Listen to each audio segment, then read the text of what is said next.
Block ସ୍ତରୀୟ ମତ୍ସ୍ୟ ଓ ପ୍ରାଣୀ ସମ୍ପଦ ମେଳା ଅନୁଷ୍ଠିତ।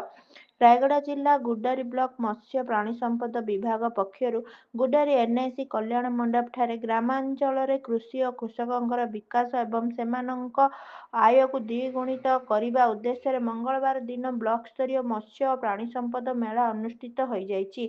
ଗୋଷ୍ଠୀ ପ୍ରାଣୀ ଚିକିତ୍ସା ଅଧିକାରୀ ଗୁଡ୍ଡାରୀ ଡକ୍ଟର ସନତ ଜେନାଙ୍କ ତତ୍ତ୍ୱାବଧାନରେ ଆୟୋଜିତ କାର୍ଯ୍ୟକ୍ରମରେ ଗୋଷ୍ଠୀ ଉନ୍ନୟନ ଅଧିକାରୀ ସୁଚିସ୍ମିତା ବେହେରା, ମୁଖ୍ୟ ବକ୍ତା ଭାବେ ମୁଖ୍ୟ ପ୍ରାଣୀ ଅଧିକାରୀ ରାୟଗଡ଼ା ଡକ୍ଟର ବିପ୍ରଚନ୍ଦ୍ର ବେହେରା, ବ୍ଲକ ଅଧ୍ୟକ୍ଷା ଲକ୍ଷ୍ମୀ ଶବର, ଜିଲ୍ଲା ପରିଷଦ ସଭ୍ୟ ପ୍ରତୀକାସ୍ନା, ପରିଷଦର ସାଂସଦ ପ୍ରତିନିଧି ଏସ୍ ମିନକେଶ, ଗୁଣପୁର ଉପଖଣ୍ଡ ସ୍ତରୀୟ ପ୍ରାଣୀ ଅଧିକାରୀ ଆଲୋକ କୁମାର ଆଚାରୀ, ଜିଲ୍ଲା ମତ୍ସ୍ୟ ଅଧିକାରୀ ରାୟଗଡ଼ା ସୁଶାନ୍ତ କୁମାର ଗୌଡ଼, ଉପ ମତ୍ସ୍ୟ ଅଧିକାରୀ ଏମ୍ ପ୍ରତୀକ୍ଷା ମଞ୍ଚାସୀନ ହୋଇଥିଲେ।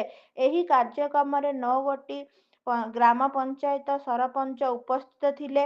ସଭା କାର୍ଯ୍ୟ ଆରମ୍ଭ ପୂର୍ବରୁ ଅତିଥି ବୃନ୍ଦ ଉଭୟ କେନ୍ଦ୍ର ଓ ରାଜ୍ୟ ସରକାରଙ୍କ ବିଭିନ୍ନ ଲୋକାଭିମୁଖୀ ଯୋଜନା ଦ୍ୱାରା କୃଷି ଓ କୃଷକଙ୍କୁ ଅବଗତ କରାଯିବା ନିମନ୍ତେ ଆୟୋଜିତ ଷ୍ଟଲ ଗୁଡ଼ିକୁ ବୁଲି ଦେଖିଥିଲେ।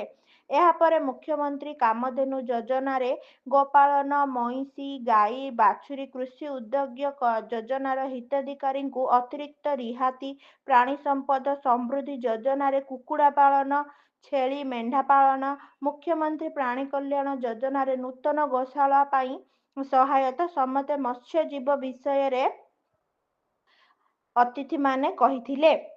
ଗୁଡ୍ଡାରୀ ବ୍ଲକର 9ଗୋଟି ପଞ୍ଚାୟତରୁ 180 ଜଣ ଚାଷୀଙ୍କ ମଧ୍ୟରୁ 4 ଜଣ ସଫଳ ଚାଷୀ ଏବଂ ମତ୍ସ୍ୟ ପାଳନ 4 ଜଣ ଶ୍ରେଷ୍ଠ ଚାଷୀଙ୍କୁ ପୁରସ୍କୃତ କରାଯାଇଛି। ପଶୁ ଚିକିତ୍ସା ଏବଂ ମତ୍ସ୍ୟ ବିଭାଗ ପକ୍ଷରୁ 10 ଜଣ ଚାଷୀଙ୍କୁ ସବସିଡି ଚେକ୍ ଏବଂ 6ଟି ଗୋହଡ଼ ପ୍ରଦାନ କରାଯାଇଥିଲା। ଏଲ୍ଆଇ ରାଜା ବାହିନୀପତି ମଞ୍ଚ ପରିଚାଳନା କରିଥିବା ବେଳେ ଗୁଡ୍ଡାରୀ ପ୍ରାଣୀ ଚିକିତ୍ସାଳୟ କର୍ମଚାରୀ ଉପସ୍ଥିତ ରହି ସହଯୋଗ କରିଥିଲେ। ଗୁଡ୍ଡାରୀ ସରସ୍ୱତୀ ଶିଶୁ ମନ୍ଦିର ଛାତ୍ରଛାତ୍ରୀମାନେ ନୃତ୍ୟ ପରିବେଷଣ କରିଥିଲେ। ପୋଲିସ ଥାନା ଅଧିକାରୀ ସମର୍ପିତା ସ୍ୱାଇଁଙ୍କ ନିର୍ଦ୍ଦେଶ କ୍ରମେ ଶାନ୍ତି ଶୃଙ୍ଖଳା ରକ୍ଷା ନିମନ୍ତେ ଗୁଡ୍ଡାରୀ ପୋଲିସ ମୁତୟନ ହୋଇଥିଲେ।